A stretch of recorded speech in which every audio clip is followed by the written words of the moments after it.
উদয়পুর মাতার বাড়িতে হঠাৎ করে কে গেছে?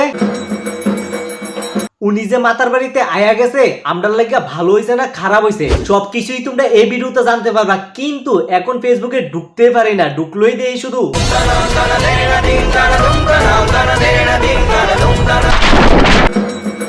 উনি মাতার বাড়িতে আইসে পূজা দিছে এবং কিছু কিছু নিউজ চ্যানেলের মধ্যে দেখছিলাম যে উনি মাতার বাড়ির লইয়া কিন্তু খুব ভালো ভালো কথা কইছে।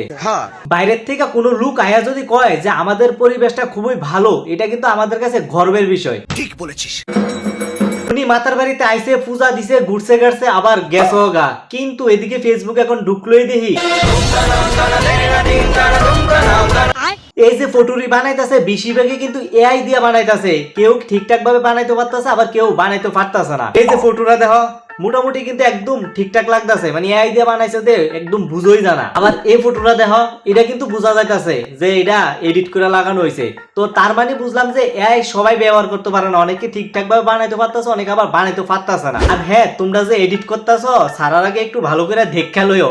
এই যে কিছু ফটোর মধ্যে দেখছি সিঁদুর টিঁদুর কিছুতেই না নাই, কিন্তু এই ফটোটার মধ্যে দেখি জুম করে দেখলাম সিঁদুর দেন না।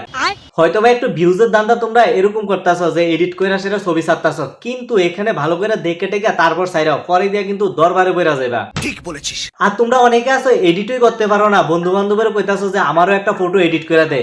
আমার এই ভিডিওটা দেখাবো, তোমরা এডিট করতে পারবা, তার লাগে আগে এই ভিডিওটা শেয়ার করো। আচ্ছা ঠিক আছে। এখন কথা হইছে কি, এআই দিয়া ফটো এডিট এবং ভিডিও এডিট দুইটাই তুমি শিখতে পারবা। এটার লাগে ত্রিপুরা শান্তিনিকেতন মেডিকেল কলেজে যোগাযোগ করো। এই মাসের 4 তারিখ থেকে ভর্তি চালু হয়েছে, তাড়াতাড়ি ভর্তি হও। 3 মাসের একটা কোর্স করানো হইব, ওই 3 মাসের মধ্যে তোমরা আবার ট্রাইপেনও পাইবা। তো যাও, দেরি না করে তাড়াতাড়ি যোগাযোগ করো আর ভর্তি হও আর এআই এর এডিট শিখো।